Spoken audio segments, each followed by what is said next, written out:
All right, guys. Hey, how's it going? I am back for the Masters tournament. This is hole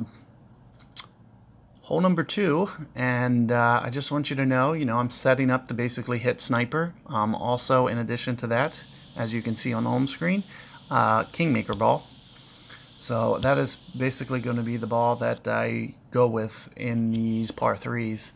I'm a little limited on balls with this account, so I'm going to be, ever so cautious when setting up my bag to not, waste too many of my epic balls, especially in this qualification round.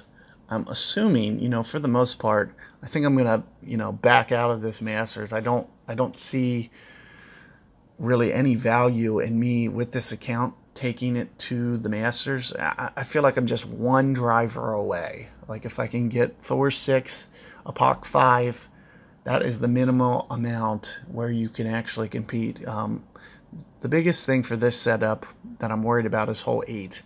Now, if they wouldn't have gave so much wind pointed towards the hole, where I feel like guys are just going to have either pitch or they're going to get up on the green and be putting, giving up 2 strokes per round, especially when it comes into the weekend round, having to go left on 8 versus guys that are pitching and putting, it just might not be the smartest strategy if you, want to,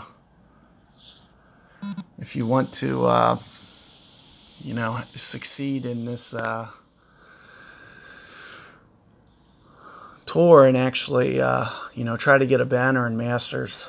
That's kind of what you're up against. All the guys getting banners, they have one thing in common, and they have a max driver to where, a POC 5 at least, it's at max power, 240 yards.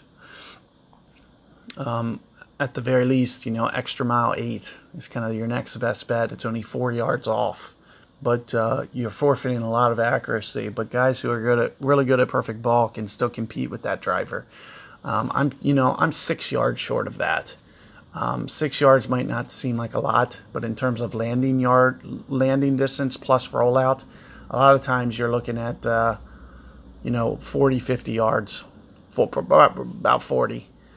When you look at holes like 8, where I can't even run it into that fairway going at the hole, whereas guys, they'll be running it up not only into the fairway but up onto the green as well. So that's just one thing to keep in mind here. And here, the approach that I like to go is with some backspin and some side spin. Now, most of what I'm doing with the side spin is just to kind of counter the wind effect. So you're going to see me set up more, to the left here, kind of like this as my guide. And then I'm just assuming that the way that wind's pointed is just going to, drift it back to the hole. So here you're going to see me do just a tiny bit of an over adjustment. So there's 5 rings, there's 10 rings. I'm going to go another 2. And then just pretty much play it straight up from that point.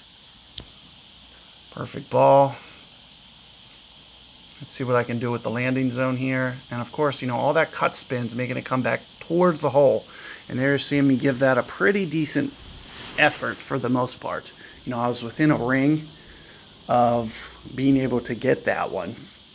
So just something for you to keep in mind. That's a pretty good landing zone. This is one hole where I think Masters is very suitable. As you can see, the way that Kingmaker sets up makes that shot very easily. And keep in mind what I'm doing there with that side spin has more to do with wind effect. You see how it's pointed left to right like that? So what I like to do when it's 10 to 12 miles per hour is I put about 3 bars of side spin, and it basically straightens out the line to more on what it would have been had it not been left to right. So basically, if you make your landing zone where you set up to do it, that 3 extra side spin is basically going to, counter that wind exactly the way that you would have seen it with no side spin. So just a little, trick that I do to avoid having to curl the ball, especially when I put on Kingmaker balls. That's the one time that you really want to take advantage of that. Okay, let's see if I can't get this Wi-Fi to drop back in. Here we go. All right, and let's see if I can't come up with a reasonable shot on this par 3. I'm probably going to do something a little bit more risky, which is not a backspin shot here. We're going to go for the rough spot, which is a very hard target to hit on Masters. Let me just kind of reiterate that point. This spot is going to be kind of sick to try to hit here. So, I don't necessarily recommend going for this shot, but I think you guys can handle it. One of the things that I want you to be careful of, because I'm going to curl it, so you're going to see me pull back just ever so slightly at a left angle. So you're going to see me pull straight back, but more left. You see how the wind's pointed? And then I'm going to just pull straight down. And I'm going to pull down probably, close to 15 rings here, 14. In addition to that, oh crap, that's bunker. It's got to be. Nope, bailed out, got lucky. So there you see it kind of shooting at the hole. So one of the reasons that I pull back left, when I put that curl on, it's going to shoot much more right than my target line. But I did account for a little bit of error. You saw me set up at least a ring away from that bunker, 2 rings away from the bunker, but I did not expect to hit a 2-ring pull there. Almost ended up costing me that shootout, but nevertheless, not too bad overall for the effort. Aside from that shootout, hopefully you guys, can hone in on that second hole there and hopefully get the ace. Using my techniques, I think you're going to give yourself a really good shot to make that one. So good luck out there. And like I said, for that adjustment, you want to go about an extra 2 rings on that one.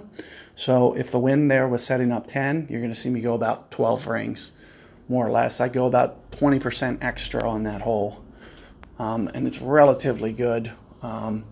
You saw me probably a yard right, so maybe even 1 more ring on top of that would be suffice for you guys to potentially get that ace. So good luck out there. I will see you guys on the next hole.